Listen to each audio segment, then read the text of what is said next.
Hello, welcome back to my channel. I'm Iris J on Madrona's Pulse Teachings, and I am going to chat with you about Sedna.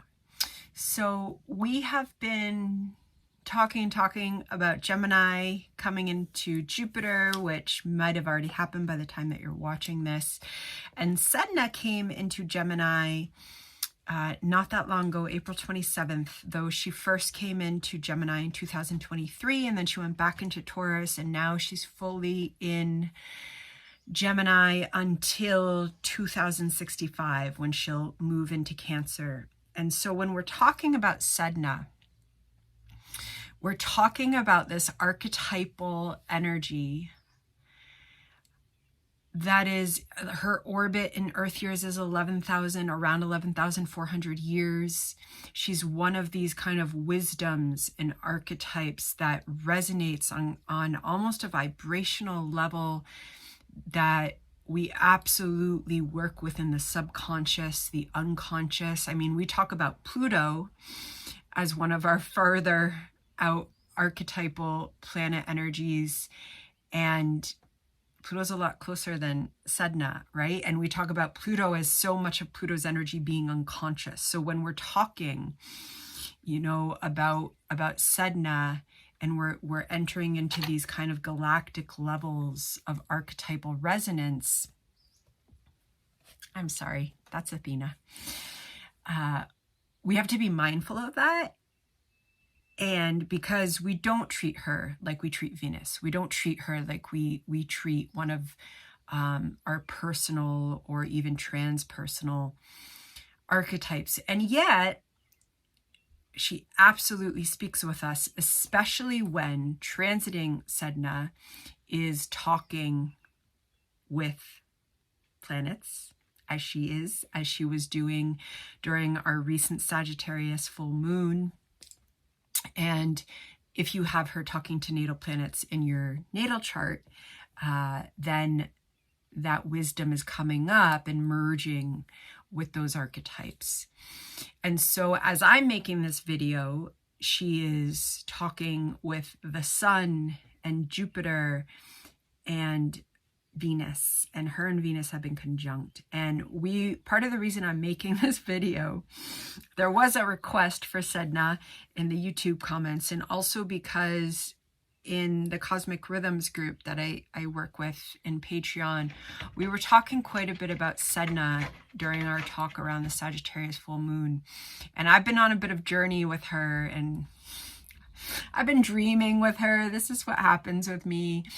And I really wanted to share some of the insights that I've had with Sedna on this recent journey with her, especially because I don't always agree with some of the ways that she gets interpreted and written about. And I think that is partly because Sedna speaks to me very, very closely in my own natal chart and her connection to Venus in my chart. And also because I'm a feminist trauma theorist and a survivor of some archetypal wounds. And so I think there's messages from Sedna that are so important. And so what's her story? This Inuit goddess who, you know, there's various versions. And so I won't go through all the various versions, but they all kind of conjoin in this one moment.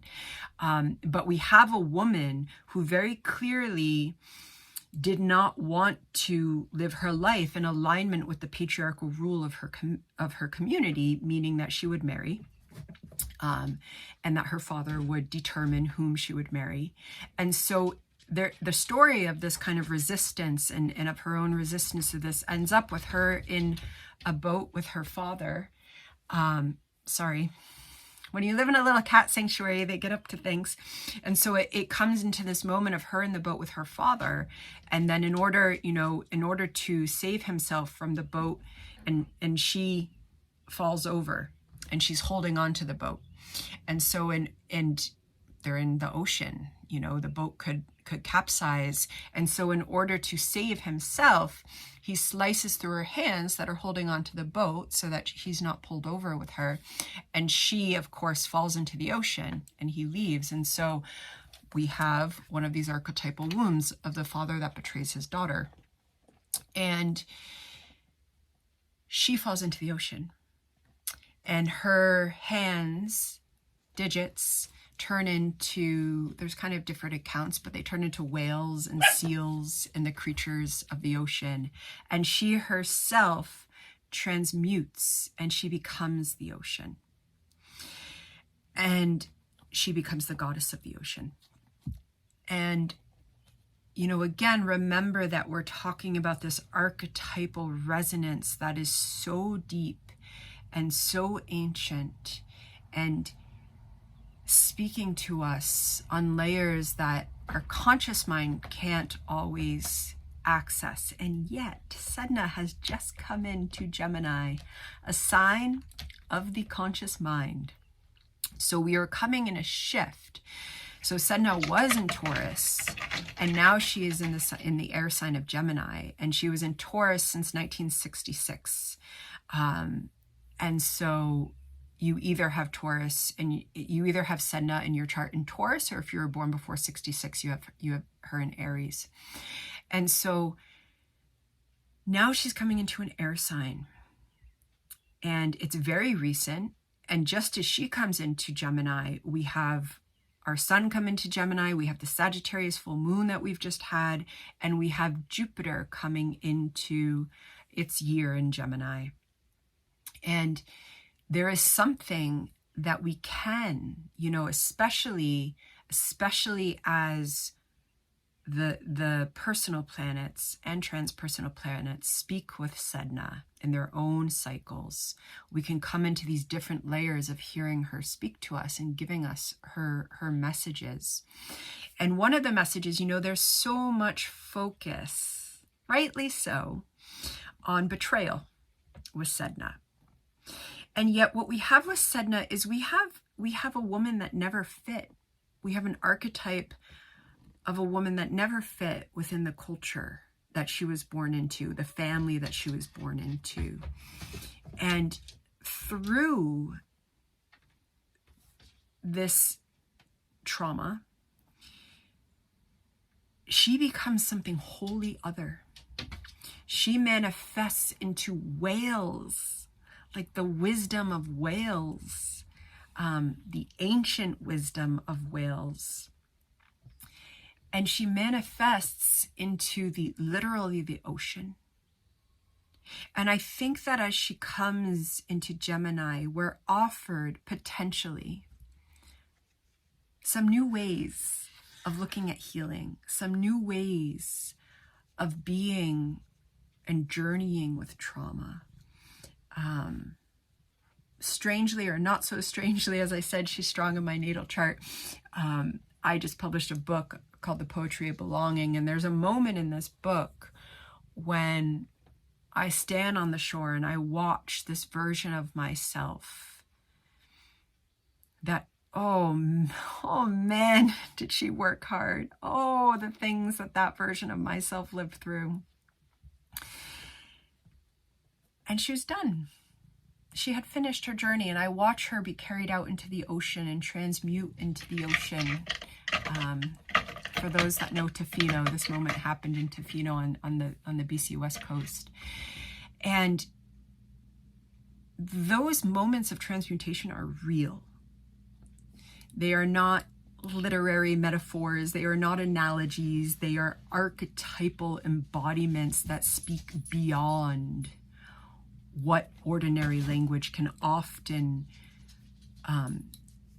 represent, and absolutely what the structures of meaning that we've developed the Western knowledge system around, especially in terms of standardized education and such. It's beyond that. And Sedna is beyond that.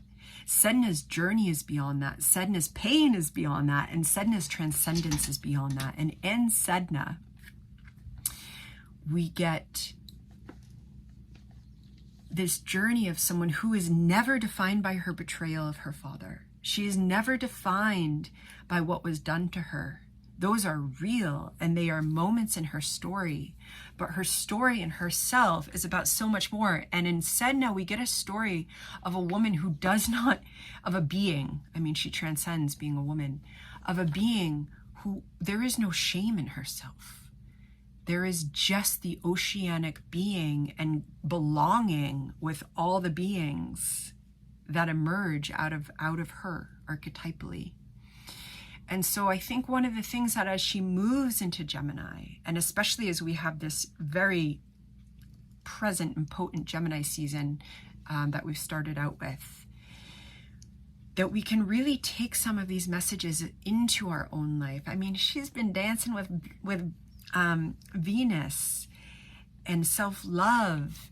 And there is a message here that we are so much more than what is done to us. And this Sedna's story is very personal, but you also see how her story intersects the reality of patriarchy, just like most of our traumas in our own personal stories and wounds intersect, whether it's sexism, patriarchy, racism, colonialism, classism, ableism. I can go on because the reality is that these social interactions are always part of our embodied personal stories. And yet, on the micro level, we all experience them in our body. And Senda has moved out of the sign of the body. She's moved out of Taurus. She's moved out of that kind of embodied resilience that we can learn. And she's come into this air sign of communication and different perspectives and seeing different perspectives of, potentially very difficult stories, because Sedna has a very difficult story. And I think it's also really important to acknowledge that looking at how Sedna transmutes is never to engage in what we tend to call spiritual bypassing. And it's never to say that certain folks or cultures or histories don't need to hold themselves accountable. But there's a difference between creating the space where, of course, there's accountability that needs to happen, and there's my personal embodied journey in which I separate myself from narratives and stories and actions. And I acknowledge that I am not what I have survived. I acknowledge what might still be being done. And in doing that, a new relationship with the self emerges. And from there, incredible healing and transformation and transmutation occurs. And there we have Sedna literally becoming the ocean, because she didn't have a choice at that point. And also, I think it's really important that in this myth and this archetype, there was already the seed in Sedna to become something else.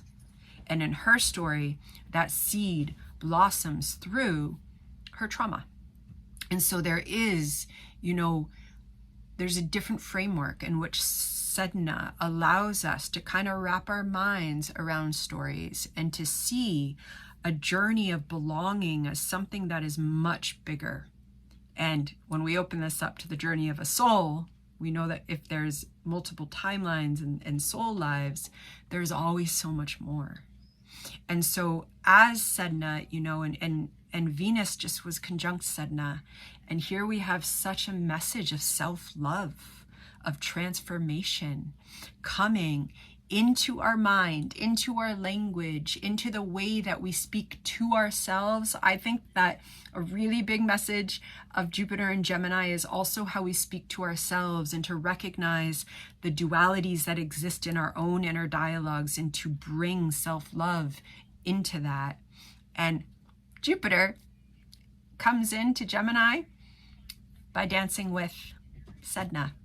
So we're going to have this expansion of that Jupiterian wisdom through mind that begins with Sedna's message. that there is grace and there is transcendence and there is belonging.